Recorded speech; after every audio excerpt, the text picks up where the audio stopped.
Good morning, good afternoon, wherever you are, wherever you're listening, wherever you're watching. Welcome in to Crossing Broadcast on a Monday. And much like that Celine Dion song, or at least it was a Celine Dion cover, I'm all by myself. No Craig today. He gets paid $450,000 a year.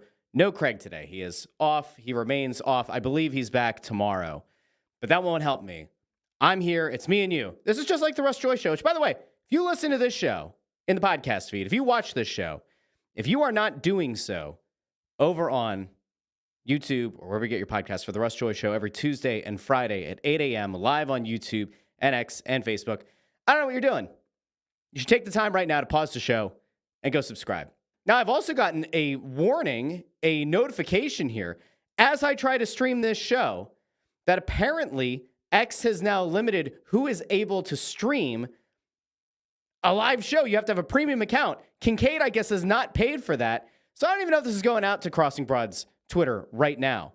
I might have to figure that out. I'm going to have to do a whole lot of triage on today's show. Now, a lot to get into. This is not going to be a particularly long show today, and that's for a few reasons. One, let's go first and foremost. There isn't a whole lot going on in the sports world today. The home run derby is, and we'll talk about that in a bit. That's not all. The Phillies just lost a series over the weekend to the Oakland A's, which is not exactly ideal. And I want to tell you about the goofy interactions that I had, especially over on TikTok this weekend, with some jamoke who was trying to tell me that the Cincinnati Reds are a legitimate threat to the Philadelphia Phillies. That was hysterical. We're going to get to that as well. Alec Boehm in the Derby tonight. We're going to break down some of the odds, what could happen. And then also, just in theory, what do the Phillies need to do in the second half of the season to solidify themselves as the best team in the National League and perhaps a favorite in all of Major League Baseball? We're going to get to all of that as I try to navigate here and as I try to work my way through whatever the hell's going on over on Twitter, on X, with this show right now. Today is a relatively exciting day. If you're a big fan of the Home Run Derby, this is the thing that I think most baseball fans go back to from their earliest days of supporting baseball and of enjoying baseball. You go back to truly iconic home run derbies. And I kind of remember and I kind of find myself thinking a lot about the Bobby Abreu home run derby. I remember going to work the next day at my cousin's catering place and thinking to myself, like, this is the greatest thing I've ever seen. This is the greatest thing in the history of my fandom as a Phillies fan, was watching Bobby Abreu go out and absolutely crush and dominate the home run derby. And then I remember what happened after that, where a guy who was having a very good season, a guy who lit the world on fire at the home run derby, proceeded to fall off the face of the earth. And then the question was, well, did he screw up his swing by going on to, participating in the home run derby? Did he blow it? Did he screw himself up? You can make that decision. Ryan Howard participated in home run derbies. There are times where I think it is critical in a game that needs to grow and in a game that needs to get younger and in a game that needs to do a better job of marketing itself to youth, that you figure out a way to make the home run derby exciting. And I have to tell you, I'm a little bit sick and tired of the home run derby format changing as much as it does. I've somehow, I guess, long for the days when the home run derby was just a really simple setup. And I feel like every year, baseball figures out a way to overcomplicate things. I mean, you've had different rounds. You've had different ways that they do the round totals. You've had different matchups and like the bracket style. Like, there have been things that I think they have done to overcomplicate things. Now, I say all this whilst also trying to get today's show up on Crossing Broad's Twitter account. Let me know in the comments how you're feeling about the home run derby tonight. Let me know who you think should be the favorite tonight. Obviously, Pete Alonso's there. We're going to get into all the odds. And if you want to bet on tonight's home run derby, and I'm going to have to make sure that I do some responsible gaming language here, I'm sure, if I'm going to actively promote it. But you can head over to crossingbroad.com, where we cover the best promotions, all of the newest and best new user offers in legal online sports betting. New Jersey, Pennsylvania, and wherever online betting is legal. You can go find our lists over there. You can compare the offers. You can read the stuff that we write about over on the site. I believe there's also going to be, if there's not already, a preview of tonight, of the home run derby, to give you a little bit of insight. I'm going to head over to, let's pick DraftKings for now. 21 plus and present in participating states. Gambling problem, call 1-800-GAMBLER. There we go. Got that in. The home run derby favorite, Pete Alonso at plus 320. Marcell Ozuna at plus 425. Bobby Witt Jr. plus 425. Gunnar Henderson plus 475. Garcia plus 550. Hernandez plus 1,000. Ramirez plus 1,300. And the last man standing, who allegedly may be dating ESPN's Aaron Dolan, if you saw that over the weekend. None other than Alec Boehm, your team, your town, your Philadelphia Phillies representative in this year's Home Run Derby. Alec Boehm, plus 1,700. Now, would I throw down a significant wager on Alec Boehm to win this thing tonight? I certainly would not. But I'm sure that there are people who will. Let me know in the comments if you like Boehm's chances tonight. And if you think that there's a chance that he walks away with the crown. I don't see it. Pete Alonso, can he do it again?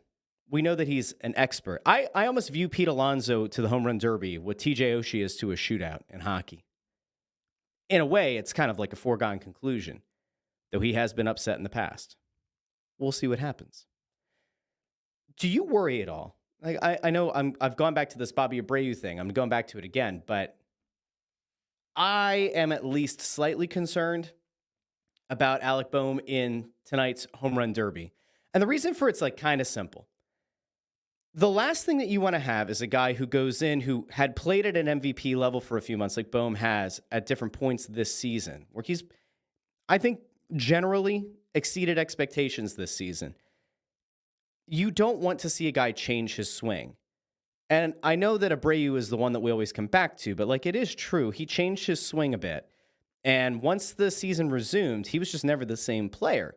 Boehm is still young, and one has to assume that he's an intelligent enough human being to know that like you don't fundamentally alter everything. But there are baseball people who are concerned about the way that guys change their launch angle, for example, the way that they approach the Home Run Derby, the way that they might tweak their swing, build a little bit of muscle memory.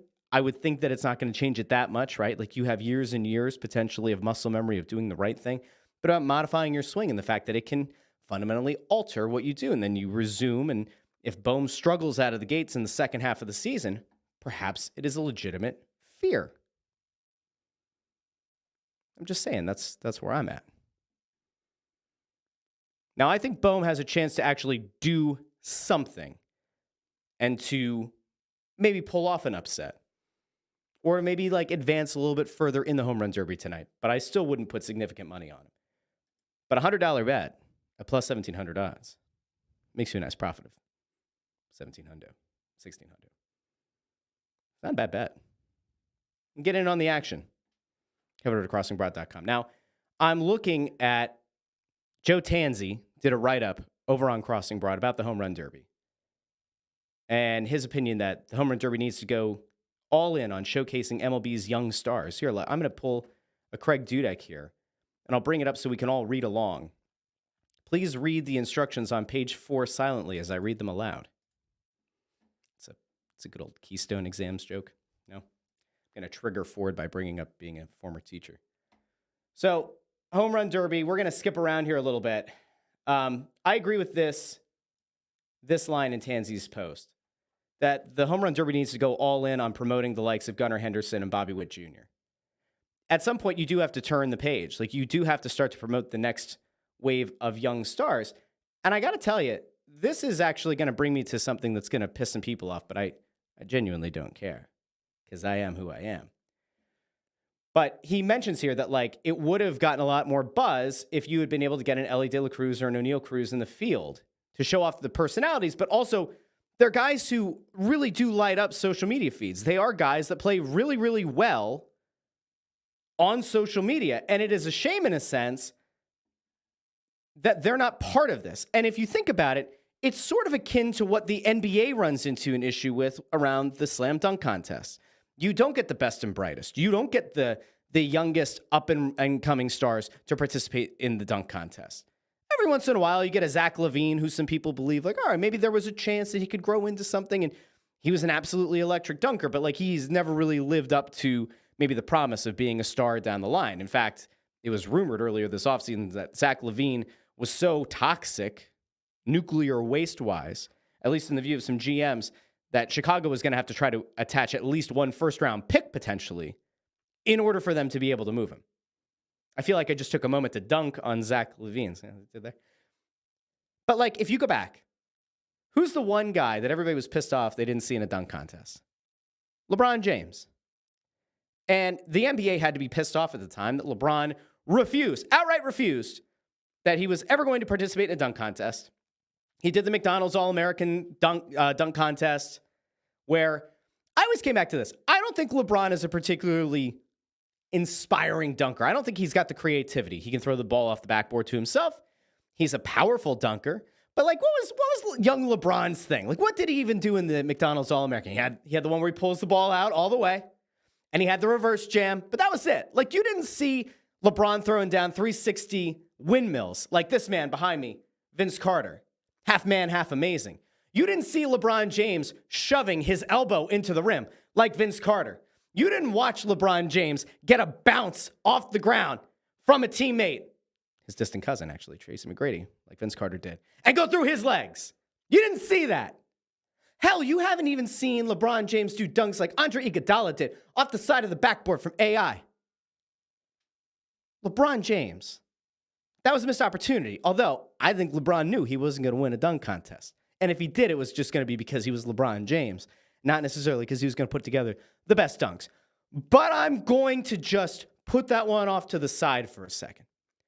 Here's where baseball needs to actually embrace that new wave of players. And this is where baseball maybe did miss the mark, is that if you don't have young guys like Elly De La Cruz in this derby tonight, you're missing out on a legit opportunity in the social media era to take this event and modernize it, and to take this event and make it less stodgy and allow for the personalities to come through. What was one of the things that people complained about with Elly De La Cruz when he first broke into the majors?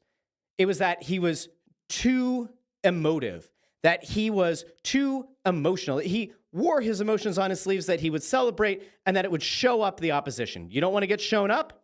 Fine. Here's an idea. Don't get embarrassed. Don't leave a pitch hanging over the middle of the plate, and he's not going to deposit it into the right field seats. Anyway, you missed out on an opportunity here. And the thing that I said is going to piss some people off, but I love coming back to it because, when you're right, you're right. Mike Trout, who Major League Baseball, I think, truly needed to be a legitimate star in every sense of the word, not just be a guy who can play at an MVP level, not a guy who could just put up potentially Hall of Fame numbers. Nay, a guy who could actually be marketed.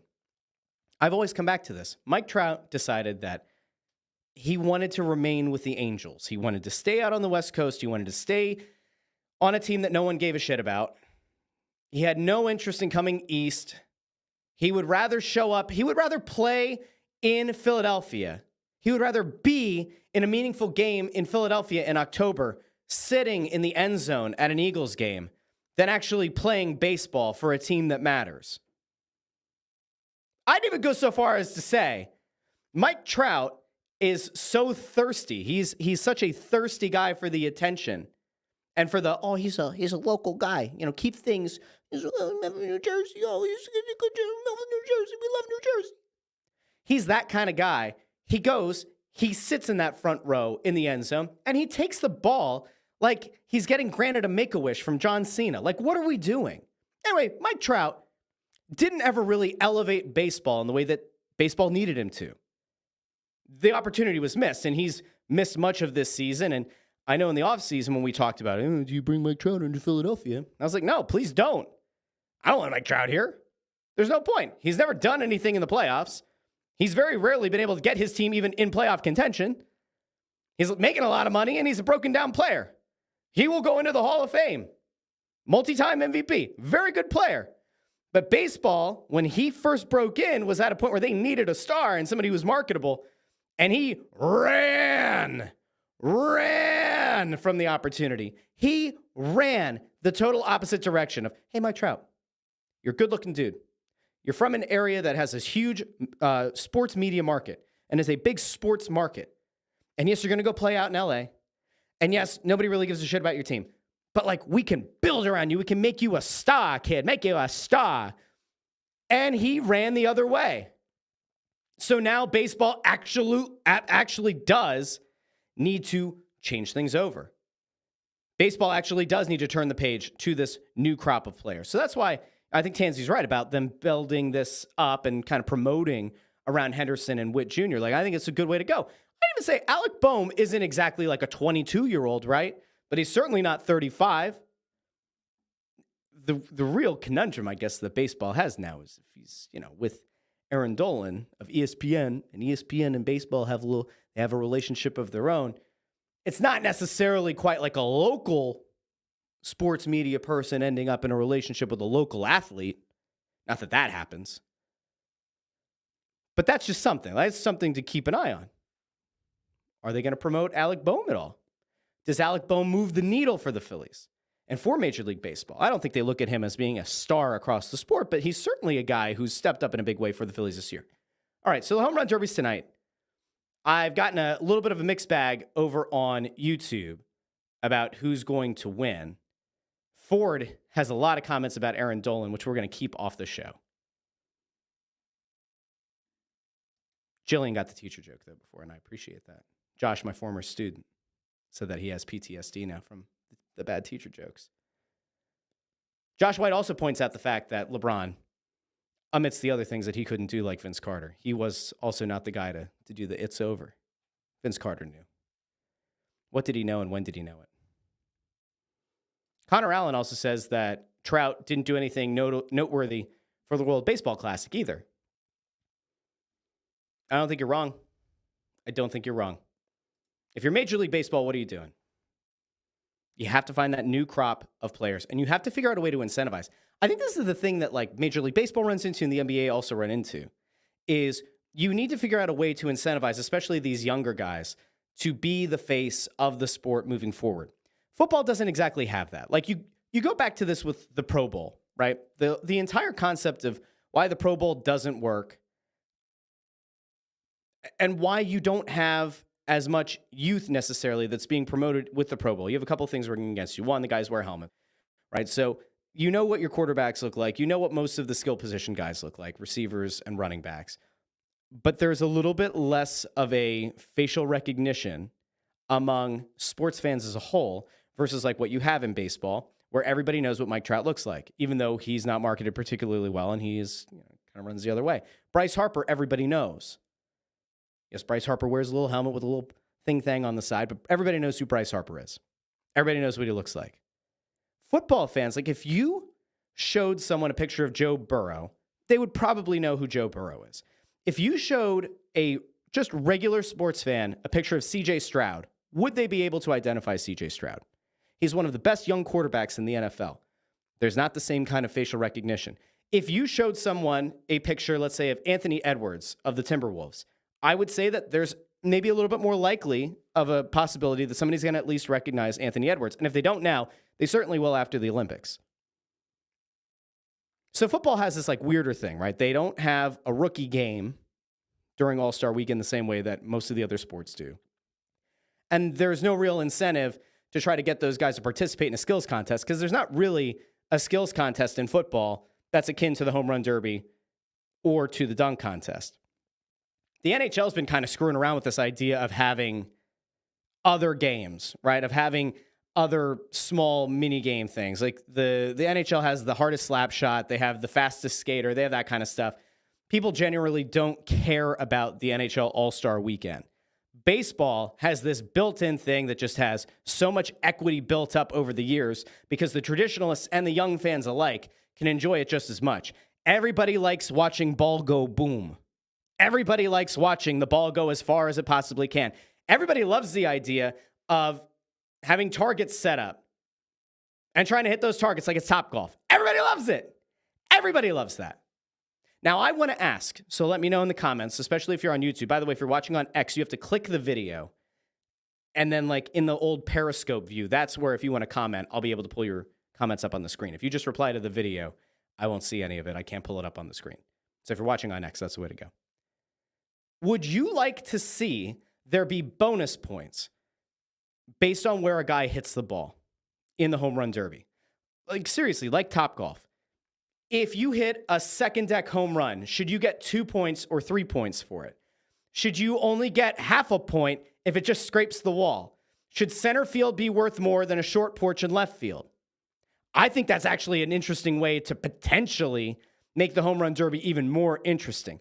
Now, that might be where you get the generational divide. You might get the older baseball fans who say that's really stupid. It's incentivizing people for going for specific spots. Do you have those spots rotate? Again, Topgolf. Do you have it rotate where like right field in the first round is worth 2 points, but in the second round it's only worth 1, and now we made center field worth 4? Like, I don't know. I'm just saying, like, maybe it'd be an interesting way to do it. Or do you institute that for tiebreaker rounds? I think there are different ways that Major League Baseball could go about it. I think there are other ways to make the home run derby even more exciting. But I'm going to, once again, kind of round this one out. I think that Tansy brought up a good point on Crossing Broad. I really do. This is one of the only competitions in all of sports on an all-star weekend where you really could load it up with young players. There is nothing to stop baseball potentially from saying, all right, this guy wasn't an all-star selection. However, we want to have him be part of this weekend because this guy crushes the ball, unlike anyone we've ever seen. Or like this guy just came up in the last month and a half, didn't have nearly enough votes to make the all-star team, but he's a rising star in baseball, and we want to see how he does. I actually think that there's a case to be made. You can call me crazy, and maybe you're right, probably not, but maybe. Why couldn't you have the current home run leader in AAA and even AA come up and participate in the home run derby? That would be fun. Imagine if throughout the season, throughout the regular season, in AA and AAA, or if you want to limit it to the top 2 in AAA, I don't care. But just imagine if those players in the minors were like, yeah, not only am I gunning for a potential spot at the major league level in the show, but I could also put myself in contention to participate in the freaking home run derby. Connor's right, long ball Hall. He would have been a perfect candidate for it. I'm just saying, like, am I crazy? Let me know. Am I nuts? I know I am. But, like, just humor me. I think if I had my druthers, I'd rather see the AAA leader in home runs get to participate in it more than the Topgolf idea. But I'm nuts, and I'm kind of, willing to accept any of the possible outcomes. Just saying. Just throwing it out there. AAA. Let's go. AAA home run leader. We're going to make it for next year. We're going to start a petition. It's going to be great. Everyone knows petitions work all the time without fail. Okay. Home run derby's down. Let's talk about the Phillies for a second. I got into it with somebody on TikTok over the weekend, over on the Russ Joy Show TikTok, because I put out a clip where I said that the Phillies are, in my mind, the best team in baseball, and that the Phillies, if they can stay healthy, should win the World Series. Could even sweep the first 2 rounds of the postseason if they enter the playoffs healthy. And that I don't think there's a team in the National League that they should be afraid of. I know that, saying if they're healthy is a really big caveat. And I know that there's no way to now run the simulation of what this would have looked like if the Braves had been able to stay healthy. Fine. And I know that, injuries are going to happen, so you might not actually get to see Phillies versus Dodgers in the NLCS at 100% health. I totally get it.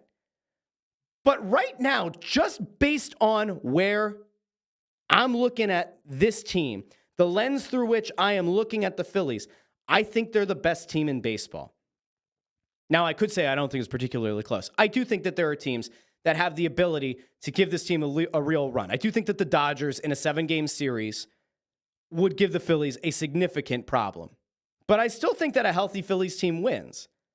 If you think about it, just from the rotation standpoint, all right? Let's just drop off number 5, whether it's my man Spencer Turnbull or it's nobody's man Taijuan Walker. Just look at the 4 starters that lead this rotation going into a postseason. Zach Wheeler, legitimate ace, absolutely killer instinct. We love Zach Wheeler. Aaron Nola, Cy Young quality stuff, sometimes not great. And quite inconsistent, and probably not something that I'd want to be your number 2 starter going into the playoffs, but that's okay. Ranger Suarez. Sure, maybe he's regressing to the mean a little bit, all right? Maybe he's a little bit hurt. We don't know. Ranger Suarez has the killer mentality. You get to a postseason start. I actually trust Ranger Suarez more than Aaron Nola. That's just me. That might be many of you. But number 4, Christopher freaking Sanchez, a guy who nobody had any expectations for, a guy who's been absolutely lights out. There have been a couple of blips, but for the most part, has been a lights out starter for this team. You even look at the bullpen, all right?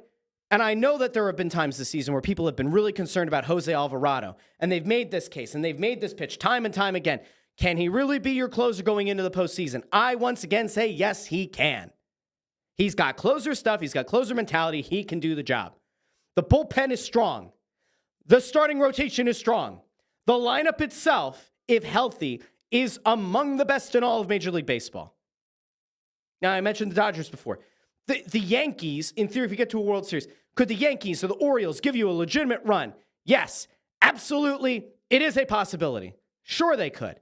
But that Yankees lineup outside of Judge and Soto doesn't particularly scare me. And if, God forbid for them, one of those guys got hurt, that Yankees team looks a lot different. The Phillies, as we've seen this season, you lose Bryce Harper for a bit, they're fine. You lose JT Realmuto for a bit, fine. You lose Schwarber for a bit, fine. You lose Nick Castellanos, people would rejoice. Fine. This team has been able to overcome injury after injury after injury after injury. And they've looked sensational doing it. Truly. I made this case last week on the Russ Joy Show. I made this case that the thing that separates a good team from a great team is that a good team is able to play well and win games that they're supposed to most of the time. But when adversity really hits, it's hit or miss. It's a toss-up. A great team, a truly great team, is able to overcome just about anything that's put in front of them. And that includes significant injuries to significant players. And in the case of the Phillies, they have been able to do so all year. Now, there were concerns about Zach Wheeler and about the lower back stiffness that he had. And this is a beautiful time for you to hit the All-Star break. And in theory, if they had to have him skip a start at some point in the second half of the year to make sure that he's okay, it's totally fine. No problem. No big deal.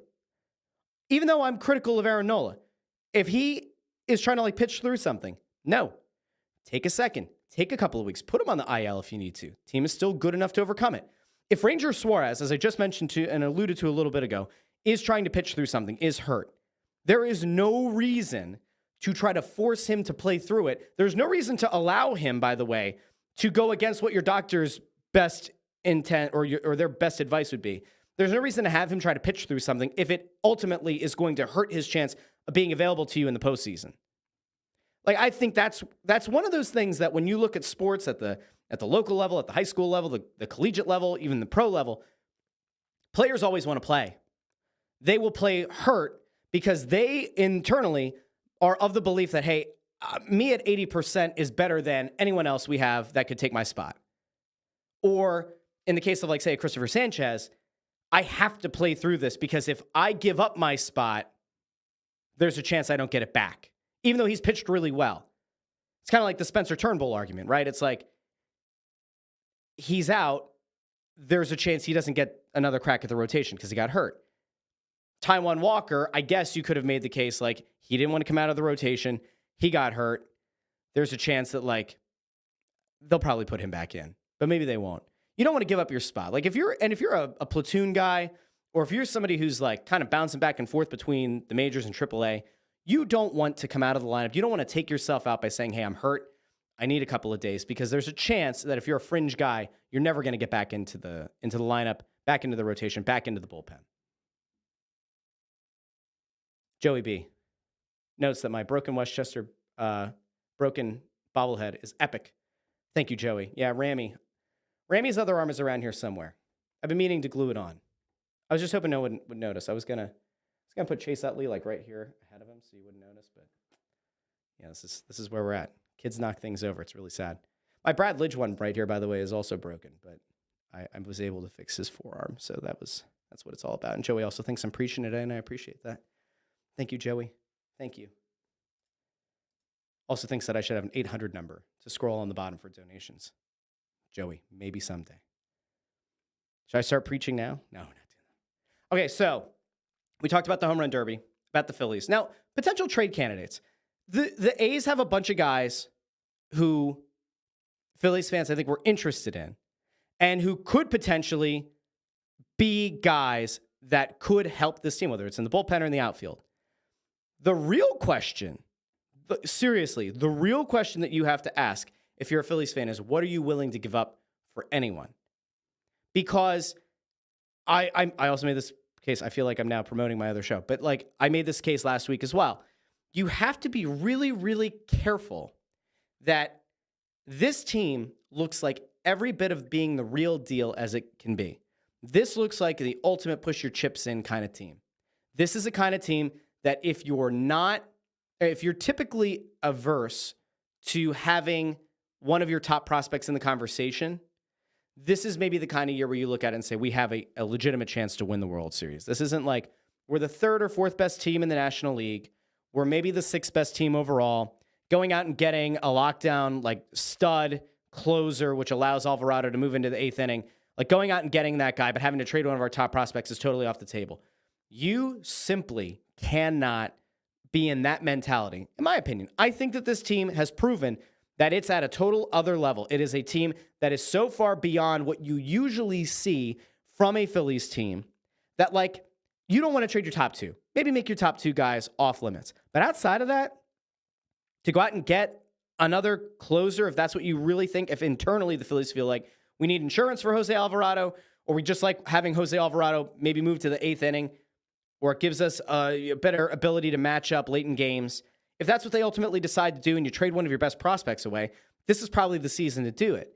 If it's because you think you can go out and get another everyday outfielder and somebody who can bring some actual, additional pop to your lineup and who can maybe be put in a position where you don't feel the need necessarily to have to worry about Nick Castellanos' incredible inconsistency all the time, that's a conversation to have. Or if you're worried about having Rojas and Marsh platooning, or if you're worried about having one of those guys in the lineup at all, maybe you do make a serious consideration into trading one of your top prospects. This is a year that feels different. This isn't the 08 team. This isn't even the 09 team where they added Cliff Lee and it felt like, all right, they're kind of poised to make a run. This almost feels more like a 2010. Am I allowed to say that? It almost feels more like this is a presumptive World Series favorite, not just a World Series contender. Just a thought. And now we've got Josh and Ford going at it in the comments. I like Josh's chances. I don't know what Ford wants me to pull up. Him calling Aaron Dolan a smoke show.